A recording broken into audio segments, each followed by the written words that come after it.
Hello strange people and welcome back to the channel. Just out for a day hike today. I've got a new piece of kit that I'm going to try out in the pack here. Not sure where we're going to go, just as always just bimbling.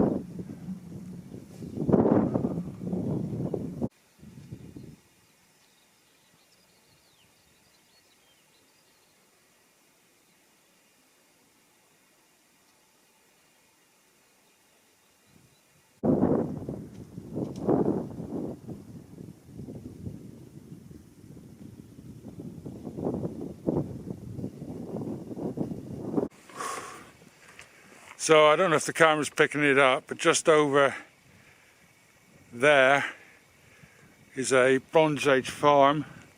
There is a settlement a little bit further down the valley. Won't pick this up, I very much doubt, but over there is the Long Stone, or Langstone to give it the old name, which is what this area is named after, this area of moor. And over there we have White Tor, and on top of White Tor the farm down there. Oh, I forgot the stone circle, which is just over there. We'll be going to it in a minute. So the stone circle, the farm, and the Langstone are all Bronze Age, and up on top of White Tor is a Neolithic pound of some kind. Nobody's quite sure what it is. So it's given me an idea of something to talk about when we get to our final destination, which I still haven't decided. Probably down by the river, because this channel always has a river in it. Kettle and a river.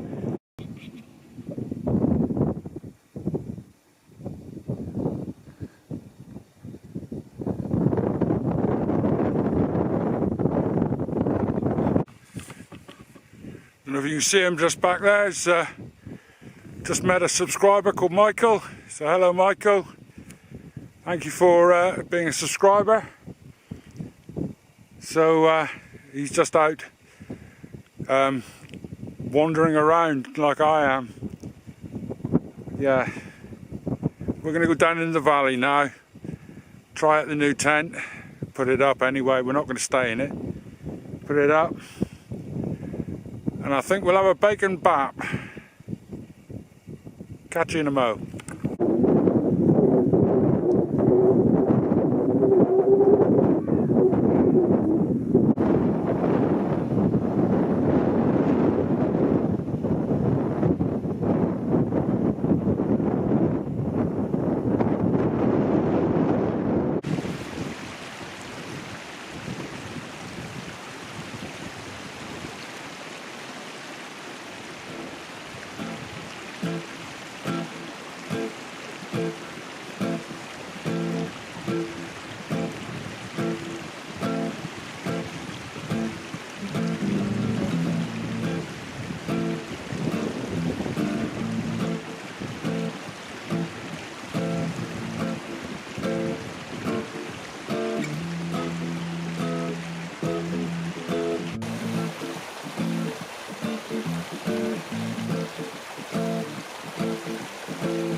unity. No more war, no more fussing, no more fighting. Not in the name of humanity. How easily they spread their fear. How easily we fall in line. But the time is drawing near. To conform would be your only crime. So we're gonna stand up, bring down the barriers and rise up now. Tear down the moor, just stand up, bring down the barriers and rise up now. Tear down. That's it, mission accomplished. New tent up. You can see it's a teepee style tent. It's the One Tigress Smoky Hut, I think they call it. I've had it a while. I actually got it the day before they banned camping on Dartmoor, which is pretty ironic. But yeah, there it is. So why have I gone? This will be my summer tent now. It's very lightweight. I couldn't tell you off the top of my head what it does weigh. I'm sure it says somewhere. But if you're wondering why I've got myself something like this for a summer tent, obviously it's not going to be for bad weather up here. Even in the summer. Anything much more of a breeze than we've got today. And it would be a nightmare to put up, let alone anything else. I haven't put the guy lines on it. There seems to be quite a few guy lines actually. What's that? 1, 2, 3, 4, 5,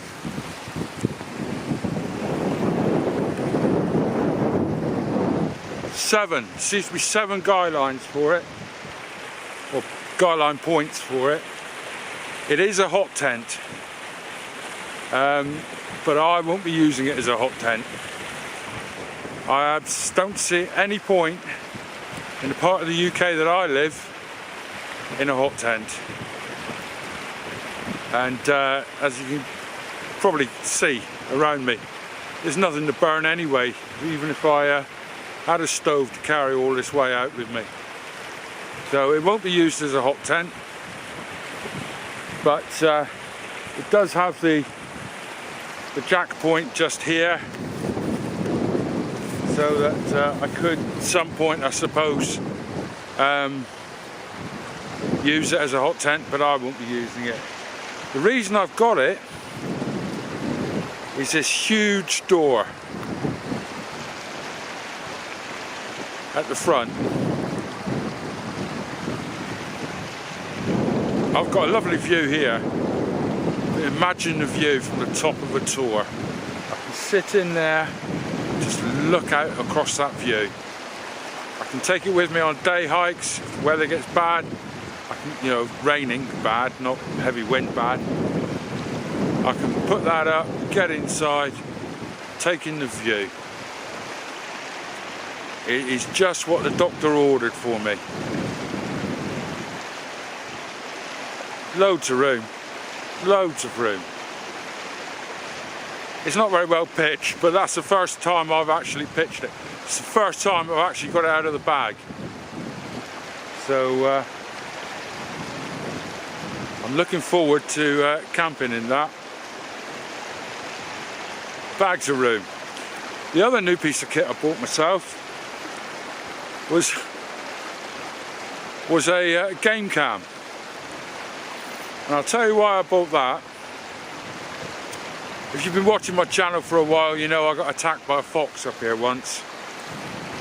And recently, others have been had their tents attacked by a fox. Not the same one, obviously. Somebody actually had a really bad tears and bites in their Hilleberg. So, £650, £700 tent, I don't know what they cost these days. Ruined by a fox. It's always been on my mind no matter what tent I'm in, what is wandering around me outside. So I thought, rather than get a drone, which is illegal to have up here anyway, and I wish people would stop flying them up here, I'd get a game cam, set it up outside the tent, and just see what wanders around the tent at night. You know, I might just get some sheep and a pony or two. But it'd be interesting, I think, just to see what is wandering around. Maybe nothing. I didn't bring it out with me today, obviously, because I'm not actually staying very long. I'm going to get in the tent now. I'm going to make myself some lunch. And just chill out here at this beautiful little spot. This is one of my favourite little spots. It's a lovely spot. The stream running by and the view. The tour up there. I don't know if it's somewhere there. There we go. It's alright, I'll bring you back in a mo.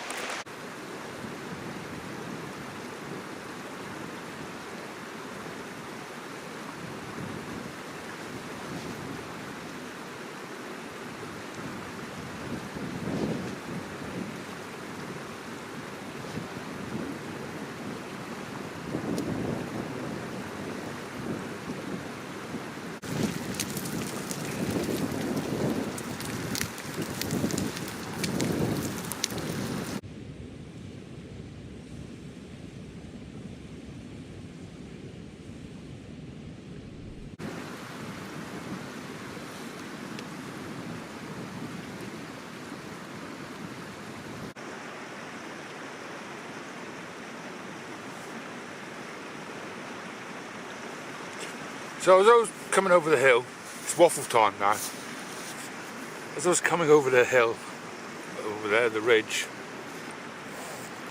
I thought of a YouTube channel that I watched the other week. A good YouTube channel, nothing wrong with it, and one of the biggest ones in Britain, in fact probably the biggest outdoor channel in Britain at the moment. And the chap whose channel it is, no names, no pack drill, I think you'll guess, he went to visit a Neolithic and Bronze Age reconstruction, which I thought, great, brilliant, you know, that's right up my street. And it was very interesting. It was a very interesting little film. And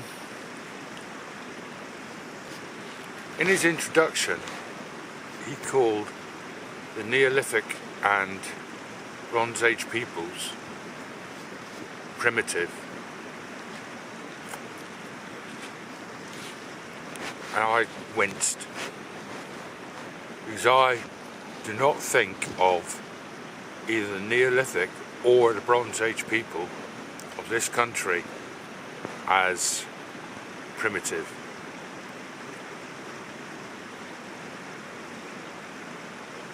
And certainly not of other cultures.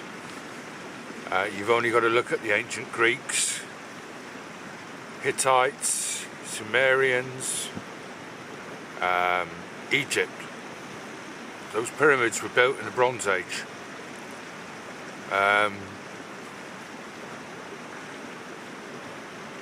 You know, when I made that bacon sandwich, blue cheese on top, perfect. I realised I'd left my apple back at the car. Apple sliced on top of that. The taste is just phenomenal. You've got the salt of the bacon and the blue cheese and the sweet apple. Oh. So there you go. There's my recipe for the day. Anyway, where was I? But we're not going to talk about, we won't talk about, you know, the ancient Greeks or the Egyptians, but just in this country. So you've got the Neolithic people of this country with their long barrows. You've only got to go to Wiltshire to see these. Not too many miles from where I am now. 140 odd miles, something like that. Newgrange in Ireland is a phenomenal place, and up there for me anyway, up there with the pyramids, and built before the pyramids. Stonehenge was started towards the latter end of the Neolithic period. Both Newgrange and Stonehenge, you could almost call them calendars. Or clocks. You know, they told the time of year to the ancient people, Neolithic people. You could take a Neolithic man, put him in a suit, or sort of latter Neolithic man, put him in a suit and walk him down any street and nobody would turn their head. Same with the Bronze Age. So as I was sitting here just now, I was thinking, what have the Neolithic and the Bronze Age people ever done for us? So, axes. The axe as we know it today, with the handle and the sort of pointing blade going in like that, that's a Neolithic invention. Now, they had hand axes before that, but to actually put them in handles, adzes for, you know, digging out the wood, Neolithic. Farming. Farming started in the Neolithic period. Houses. Houses, they actually built square houses, and if you watch the other person's film, you will see a square house. Trade. They certainly traded. There's a place in the Lake District where, now I can't remember something Dale. I can't remember the name of the place exactly, but they would literally climb up the side of a mountain to get this special volcanic rock to turn into axe heads. Beautiful, beautiful, polished axe heads.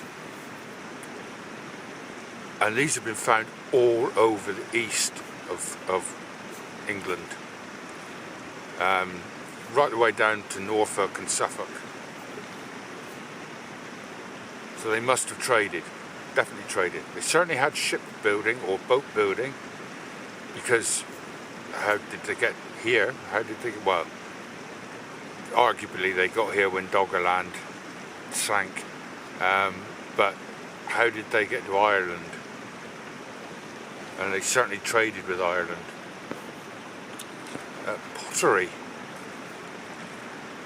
Pottery.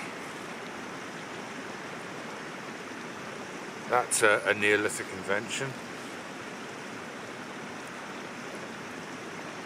Milk, butter, cheese. These came from the Neolithic.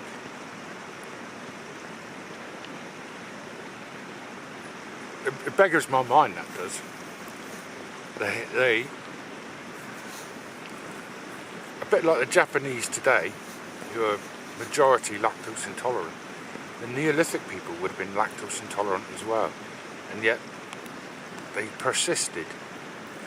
They persisted with drinking milk, making cheese. Now, although they came before the Neolithic, I've sort of added oil lamps to this. Now, oil lamps. So think about that for a second. They were used right up into the 20th century in this country. Oil lamps. And the thing that really, for me, makes them not primitive is art. They had art.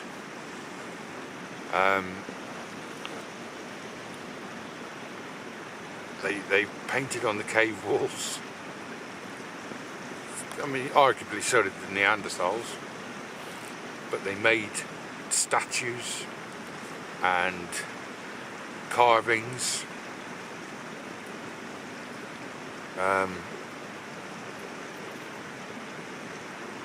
So anybody that is making art is not a primitive. So then we come into the Bronze Age. What have the Bronze Age ever done for us? What are we still using that was invented in the Bronze Age? Well, spoked wheels. Wheels in general, but spoked wheels. They were invented in the Bronze Age. Horse riding. That was almost certainly invented in the Bronze Age.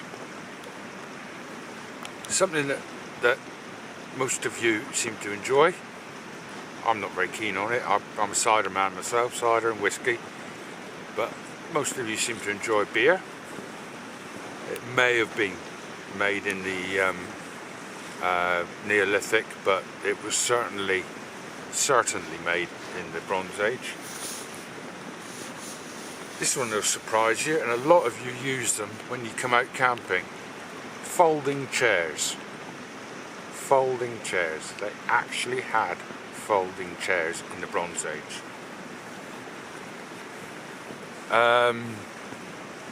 Long distance trade.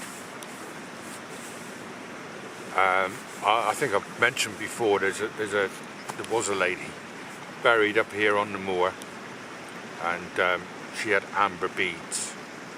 Well, amber only comes from the Baltic and Nordic areas, and they found amber beads all the way down into Mesopotamia, or what is now Iraq. So they had long distance trade. Tin from Cornwall, copper from Wales, and Ireland. They were all traded all around the sort of Mediterranean area. So they had long distance trade. The ploughshare hasn't changed since the Bronze Age. Basic shape of the ploughshare hasn't changed since the Bronze Age. Towns and cities, certainly towns, although arguably in the Middle East again, or Middle East, you've got cities, but in the UK you'll have had towns and villages really.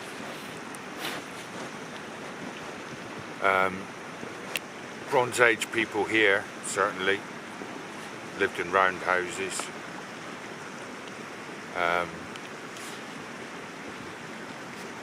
I think it's a perfect shape for a house myself. I used to live in a round house in Ethiopia.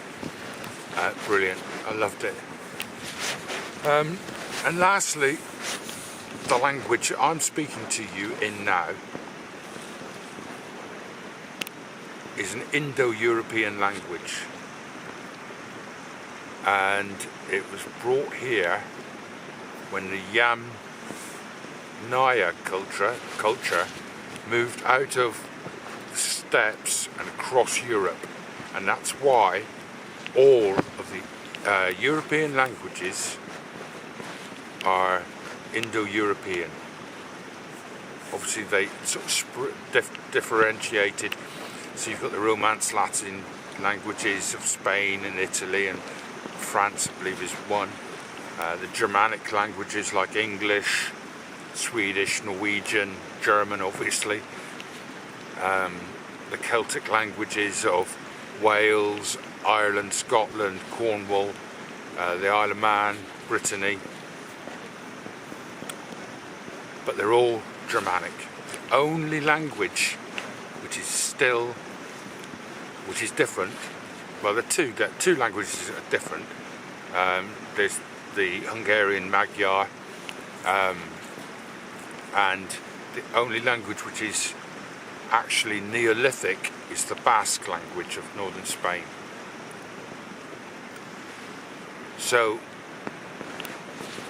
those are the things off the top of my head.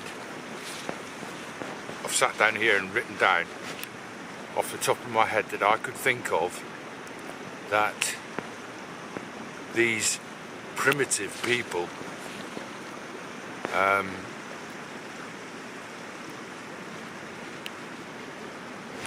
came up with that we still use today.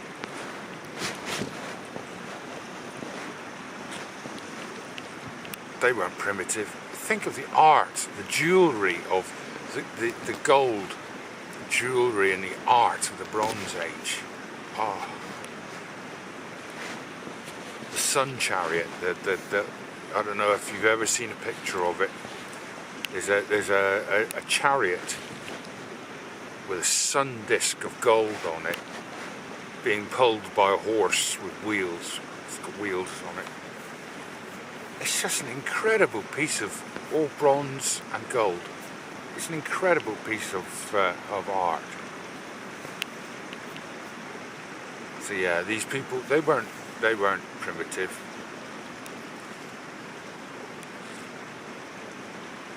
We live in a privileged time,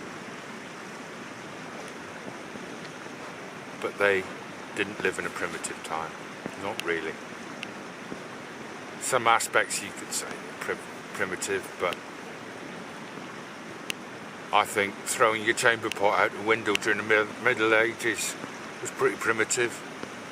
I think throwing our sewage into the sea and rivers as we do today, thanks to our lovely government, is very primitive.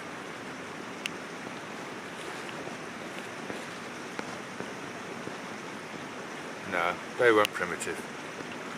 Anyway, that's my waffle. I've got nothing against this channel. I enjoy watching this channel. Just that one word. Just that one word. I'd quite happily go camping with him. Bring him out here.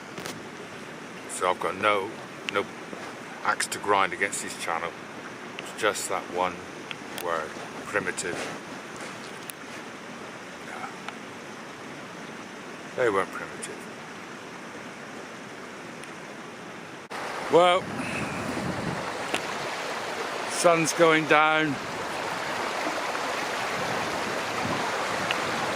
and I've got, I don't know if the camera will pick it up against the sun, but I've still got to get back up over the top of that tour. I've got to tear down the tent, pack up. So I'll probably leave the video here now. Thanks for watching.